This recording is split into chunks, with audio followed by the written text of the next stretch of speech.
Where I'm standing right now is East Main Street in Norman, just east of the railroad tracks, and the red brick building behind me is what is now 121 East Main Street. It was on this spot in 1895 where a barber shop stood that would change the history of OU football forever. In his book, Oklahoma Kickoff, author Harold Keith describes the Green Front Barbershop as having a 1x12 mirror on the east wall, 3 red plush chairs, and a large white bowl full of water taken from the cistern behind the bank down the road, all so the scruffy townsfolk could get a fresh shave. On the west wall hung a, quote, arresting picture of a barber innocently about to lop off a customer's ear with his shears while watching a dog fight in the street. The photo that Harold Keith refers to that hung in that barbershop was likely this one, copyrighted in 1882. It was a September day and a young fella named John Harts walked into the barbershop. He was a student at the university, and he explained to the barber, Bud Reisinger, that he had come down from Winfield, Kansas, where he'd played football at Southwestern College there.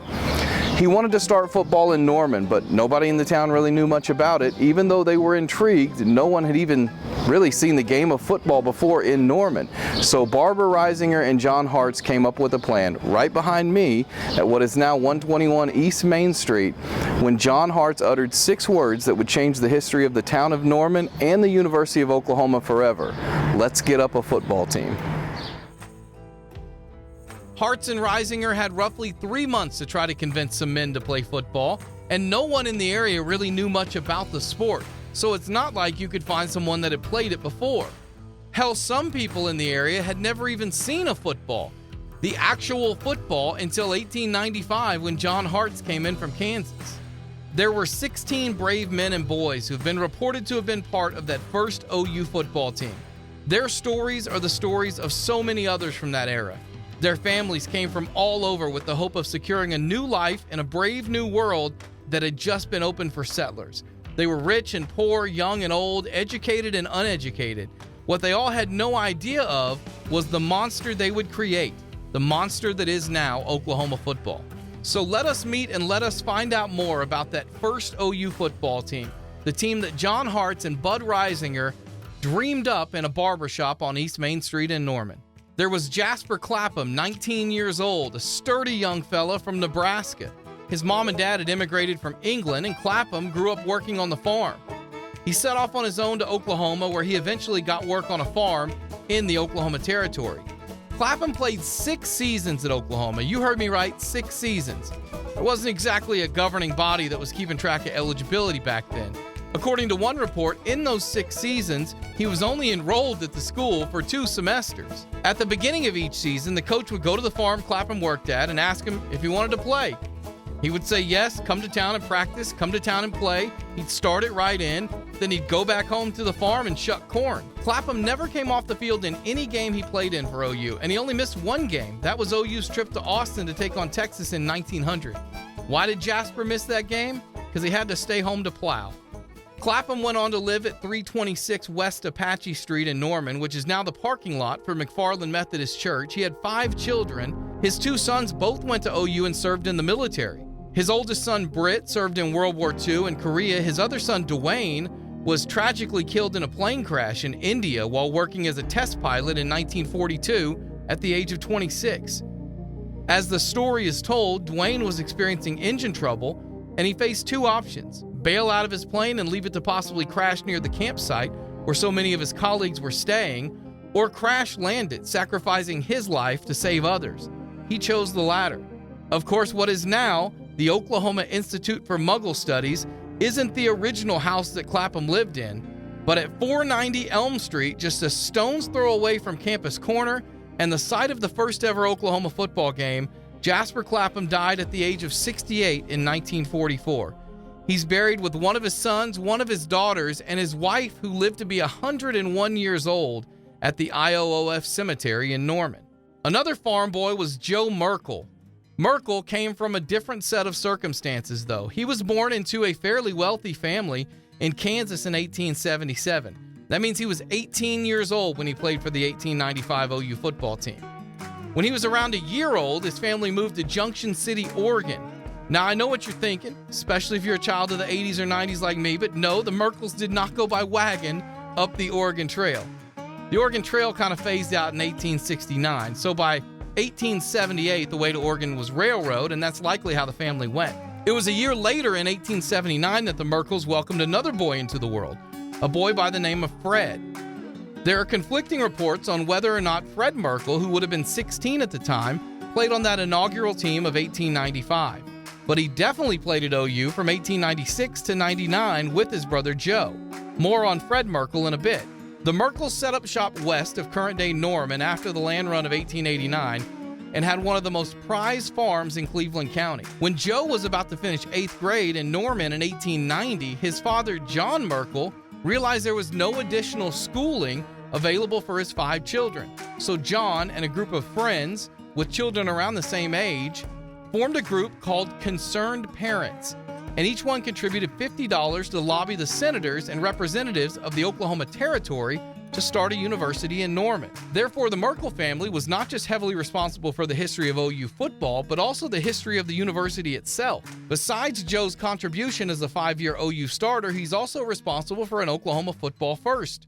Joe Merkle was the first OU player to ever wear a helmet. You see, in the early days of football, uniforms weren't required and pads were rudimentary to say the least. Most young men had their moms make them clothes that they would either sew padding into or sometimes stuff with hay or straw to soften the blows. As for the head, the answer was pretty simple.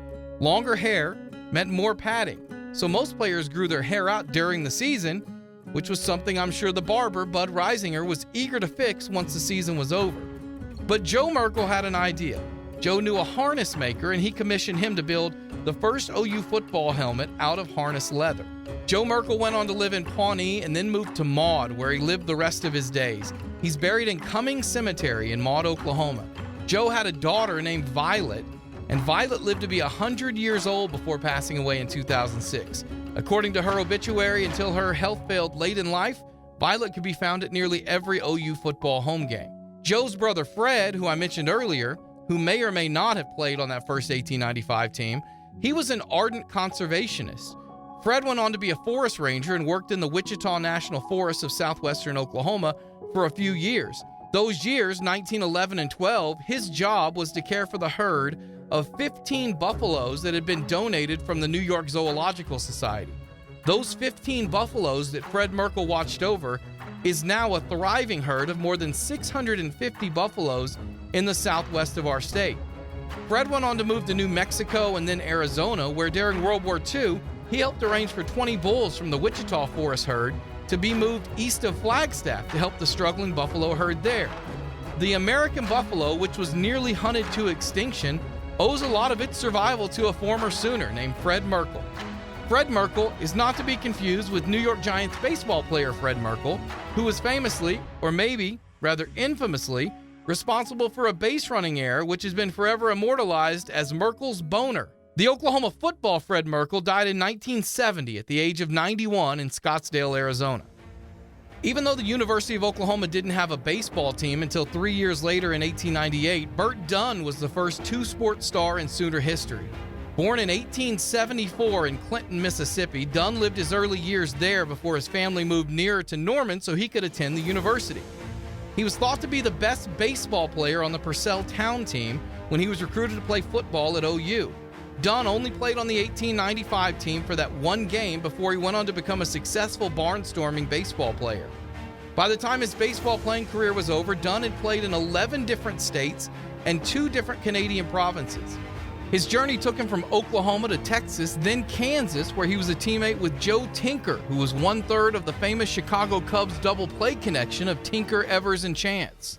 In 1898, Bert Dunn stopped down his baseball career to join the 3rd Missouri Infantry in the Spanish-American War, where he served for less than a year. He then got back to the business of baseball with stops in New Mexico, Arizona, Montana, North Dakota, and Iowa before heading back to Kansas and then Mississippi and Missouri. Dunn had his longest minor league stint in the Great Northwest, playing for Spokane and Aberdeen, Washington from 1906 to 1908. And then he went back to Montana and finally finished up playing in Saskatchewan and Alberta, Canada. His final club was the Medicine Hat Hatters in Medicine Hat, Alberta, Canada. In 1913, he was the player manager, and then he managed the team in 1914. One interesting story I uncovered about Bert Dunn was actually more of a story about his baseball teammate, a childhood friend named Sam Anderson. 4 months before the first football game in OU history, it was an August night in Norman, and Bert Dunn and his girlfriend were on a late-night buggy ride with Sam Anderson and his girlfriend. They were near Noble when the buggy broke down, and since you couldn't exactly call AAA back in 1895, Anderson and Dunn spent hours making the necessary repairs to get the buggy home. By this time, it was very late, and Anderson's girlfriend, her name was Merkle, said, quote, "I would as soon get married than to go home this late." Anderson replied, "Well then, why not marry me and go home with me tonight?" It was obviously a joke, but Bert Dunn didn't think it was a joke. He actually had an idea. Bert knew where the judge lived, and after Sam and Myrtle agreed, they drove the buggy instead of back home to Myrtle's house to the judge's house. That's when Bert knocked on Judge Grigsby's door and woke him up in the wee hours of the morning. He came out, performed the ceremony, and pronounced Sam Anderson and Myrtle Hullum husband and wife. Sam Anderson and Myrtle Anderson were married for 46 years until Myrtle passed away in Los Angeles in 1941. Sam passed away in 1950. They're buried right next to each other in the same cemetery as another character in this story.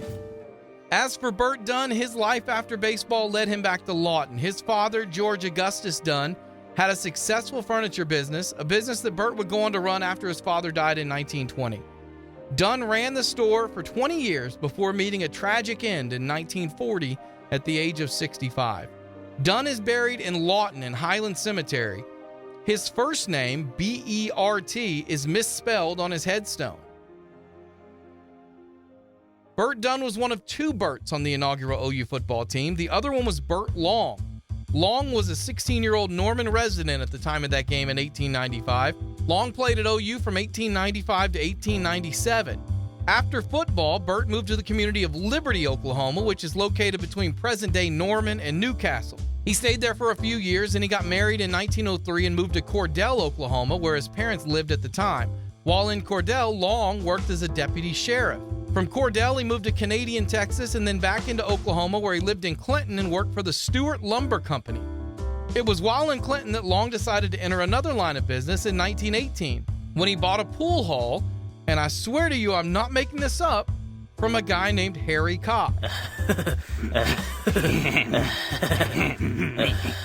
Long got divorced, later remarried a woman 21 years younger than him, and moved to Tulare, California. They had a couple of kids. He opened up a pool hall and a cigar shop there.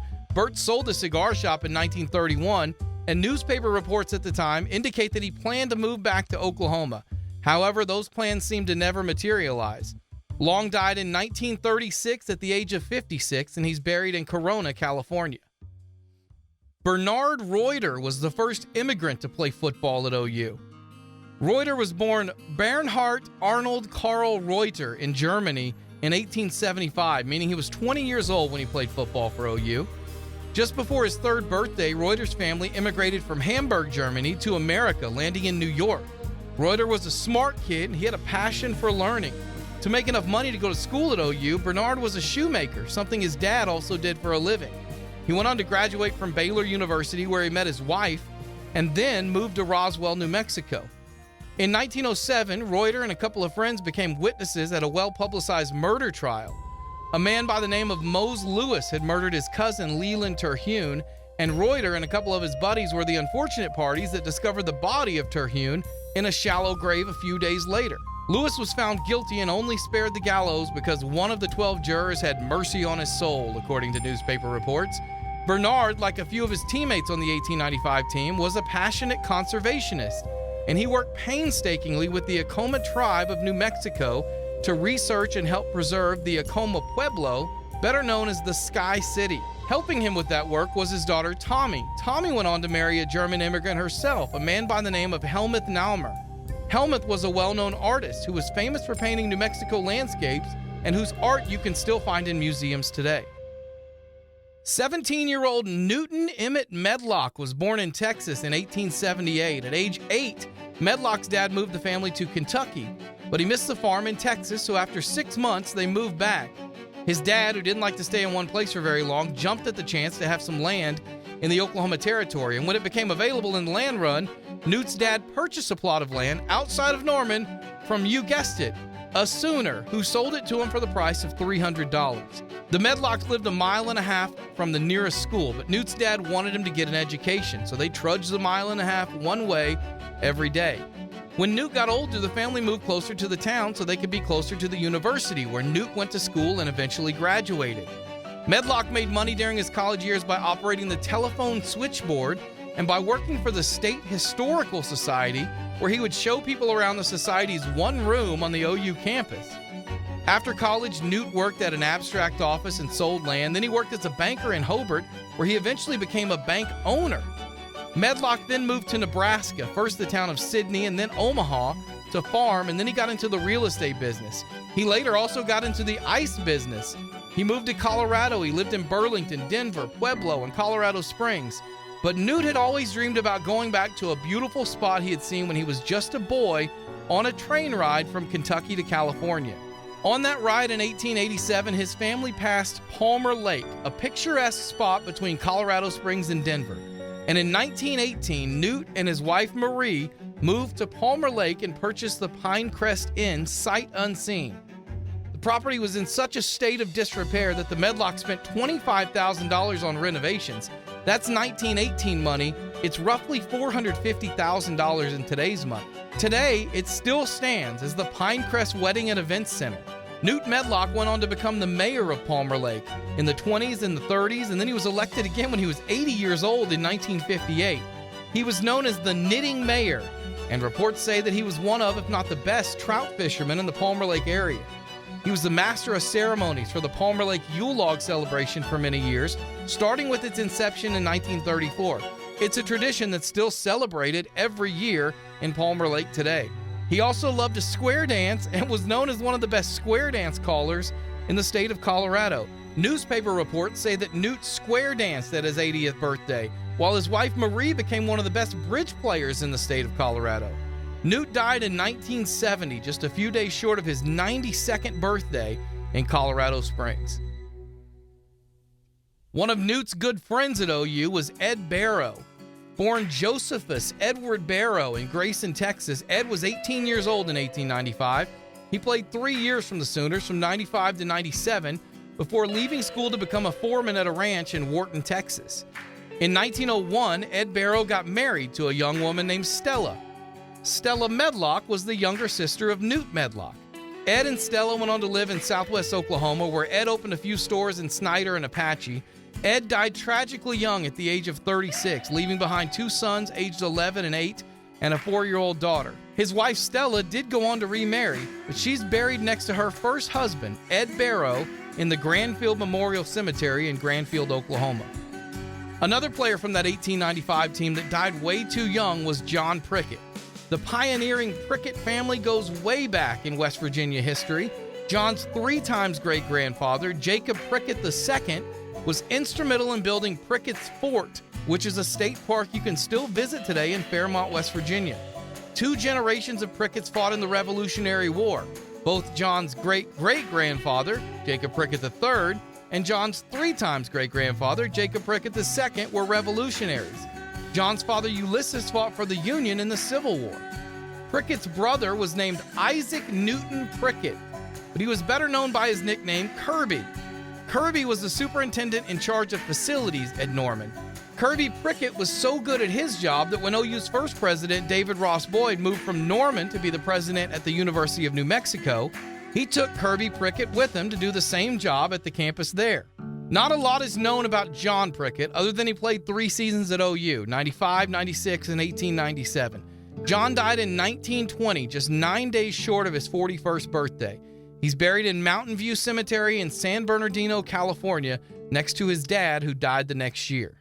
There weren't just 2 Berts on OU's football roster, there were 2 Johns as well. 20-year-old John P. Evans was from Grant County, and he was an extremely bright student when he was recruited to play football in 1895. He was born in Iowa to Irish immigrant parents. His father had stowed away on a ship, and his mother eventually joined his father in America. John was known to be an extremely bright and confident character that seemed like he could talk his way into or out of just about anything. After graduating at OU while he was in his early 20s, John was the superintendent at Pond Creek Schools for 5 years. He then went to the Capitol and convinced the territorial governor to appoint him as the superintendent for the entire newly opened Kiowa County.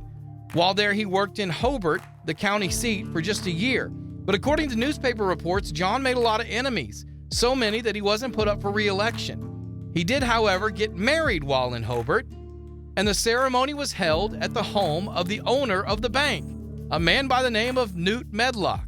One place that seemed to always welcome Evans was Pond Creek, and Evans returned there in 1907. This was the same year that Oklahoma became a state, and Evans was elected as a state representative for Alfalfa and Grant counties. It was in the state capital of Guthrie that John P. Evans gained the dubious distinction of being part of the first physical altercation on the Oklahoma House floor. John Evans was a Republican, but he was well known for working with the Democrats, something that his Republican colleagues were none too pleased about. So Evans rose to the floor and called Republican leader Dr. Abel Sands a liar. Sands lunged at him and a fistfight ensued.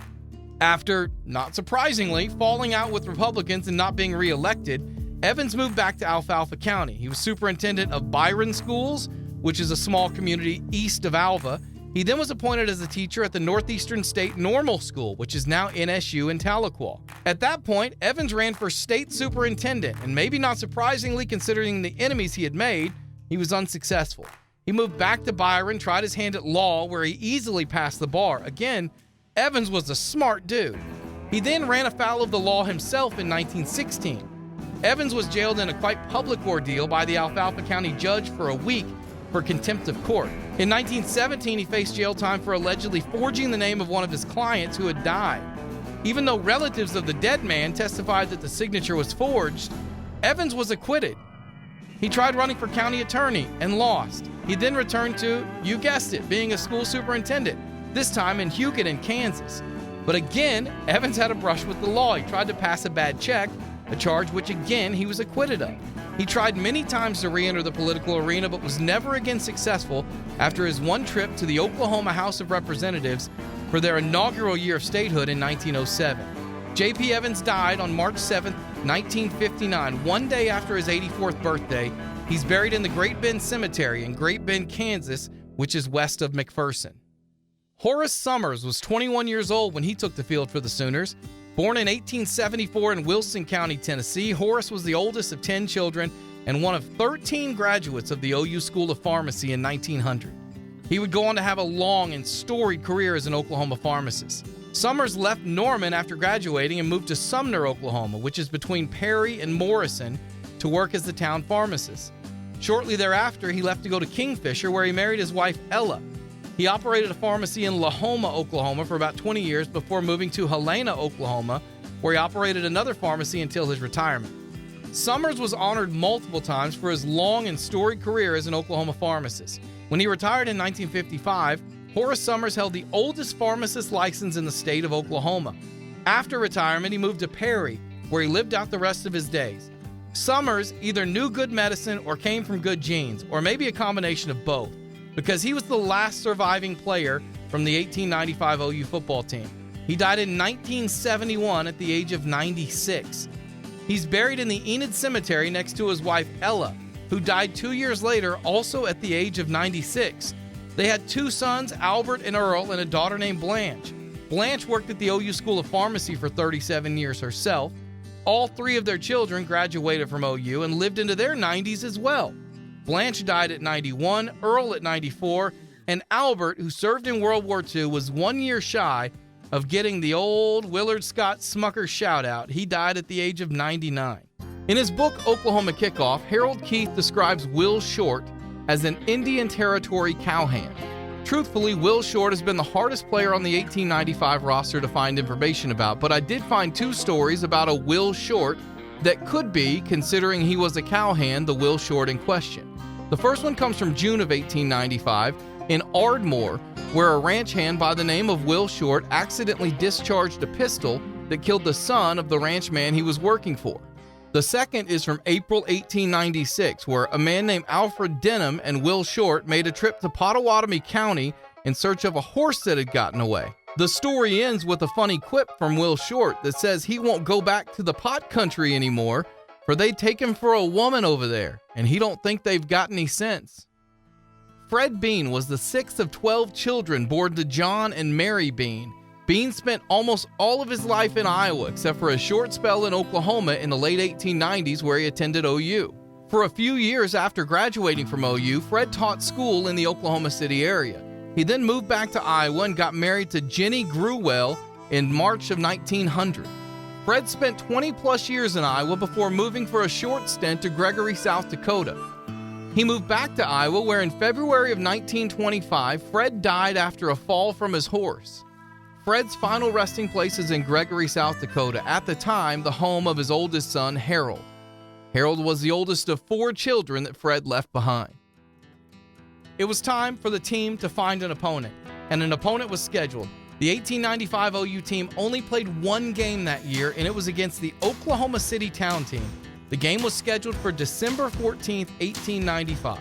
Unfortunately for OU, a few days before the game, John Harts, their coach and their best player, suffered a knee injury. The game started creeping closer and closer, and Harts decided he needed a couple more players.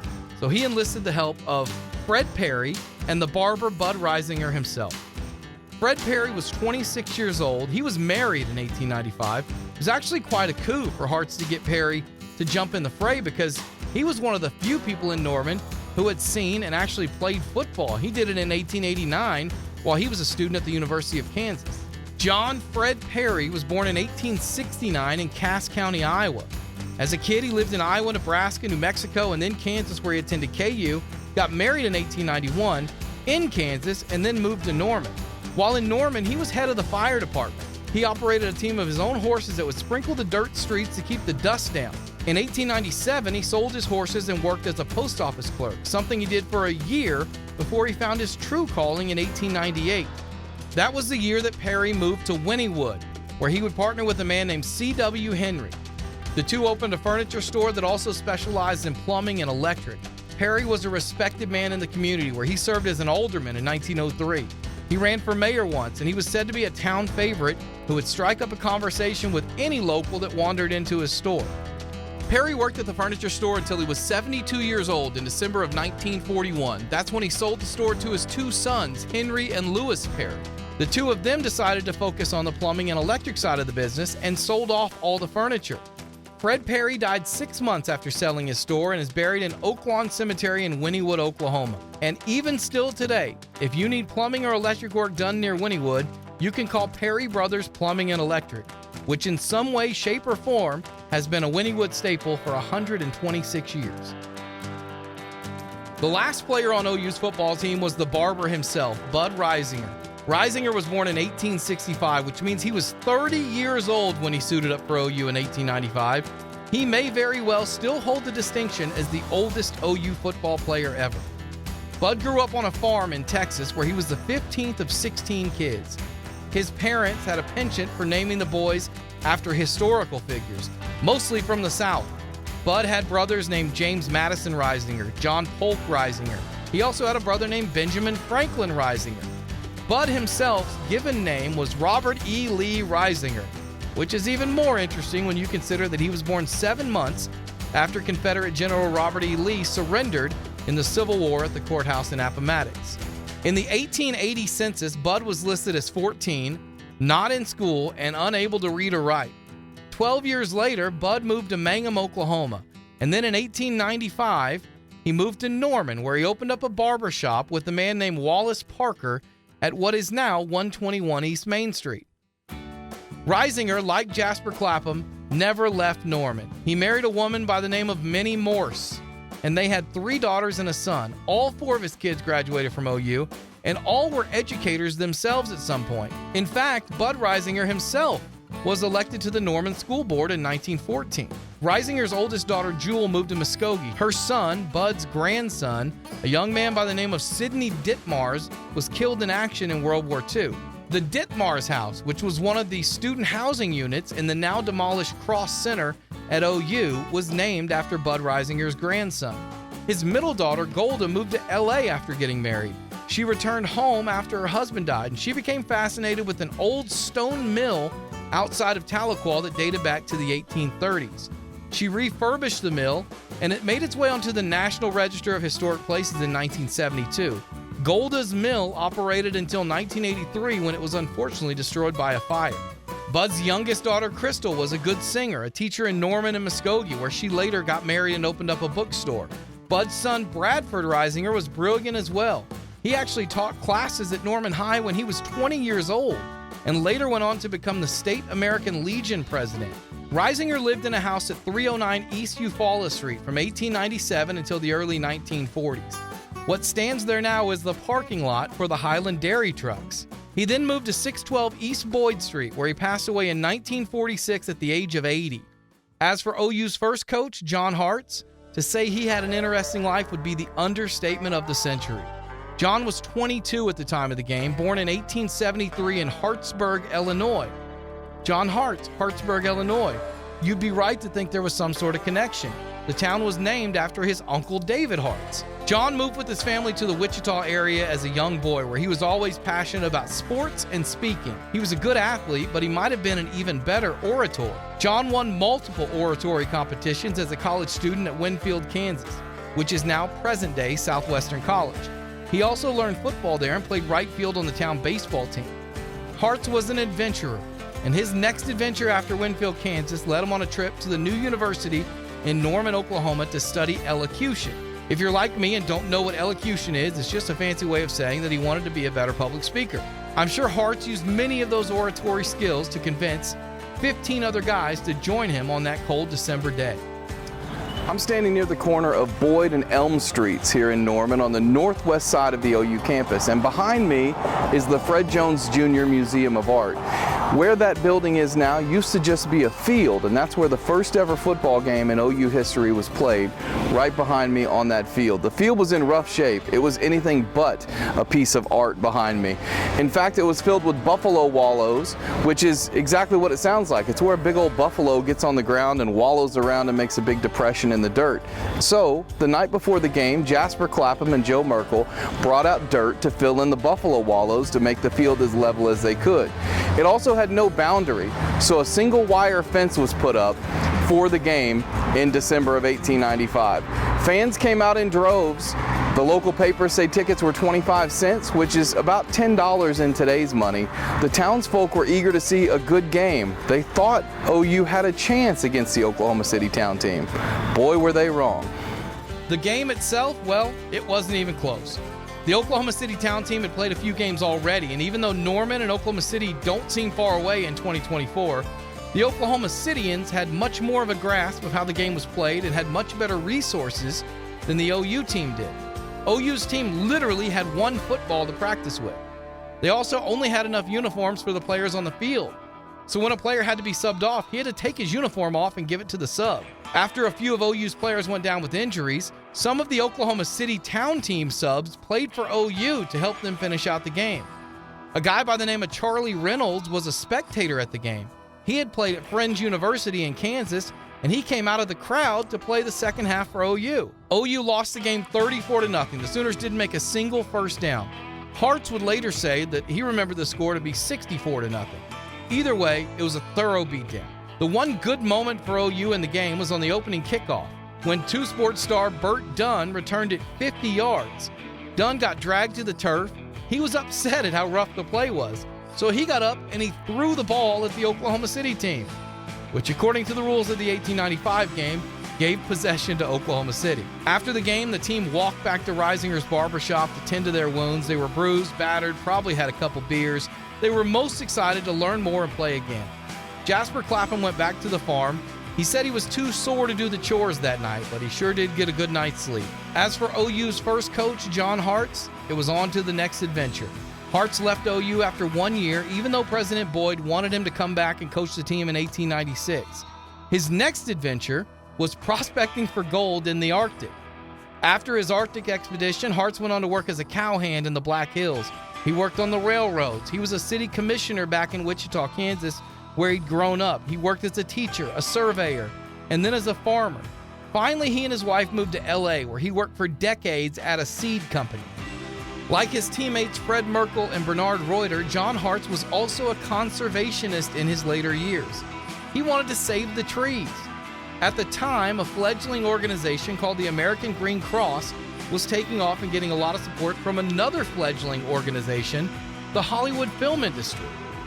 Harts was on the executive board of the American Green Cross, and he used his oratory skills to speak to groups and make radio appearances encouraging reforestation of the trees. In his later years, Harts would take weeks-long trips all over the West Coast. The man never stopped exploring. John Alexander Harts died on August 31st, 1947. He and his wife Alice had no children. He was buried in Glendale, California at the Forest Lawn Cemetery, and lots of other people are buried in Glendale, California at the Forest Lawn Cemetery. Two of them are Sam and Myrtle Anderson, the young couple who got married on a late-night buggy ride when Bert Dunn took them to the judge's house. Forest Lawn is also truly a cemetery of superstars.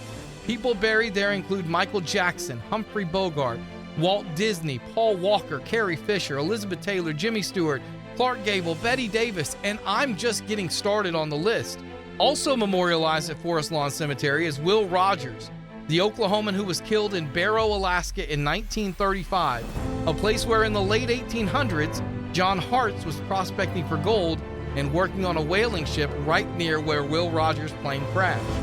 Every player on that 1895 team had a different story, but John Harts and Bud Reisinger were the beginning of Oklahoma football, and they started in a wood-frame, green-front barbershop at 121 East Main Street.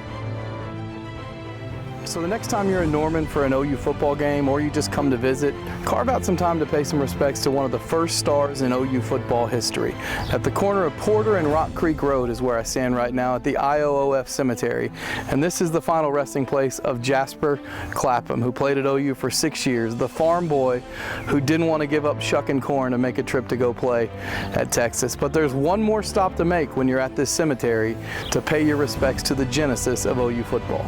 OU football wouldn't be what it is today without great players like Adrian Peterson, Baker Mayfield, Brian Bosworth, and many others. It wouldn't be what it is today without great coaches like Barry Switzer, like Bud Wilkinson, like Benny Owen, and like Bob Stoops.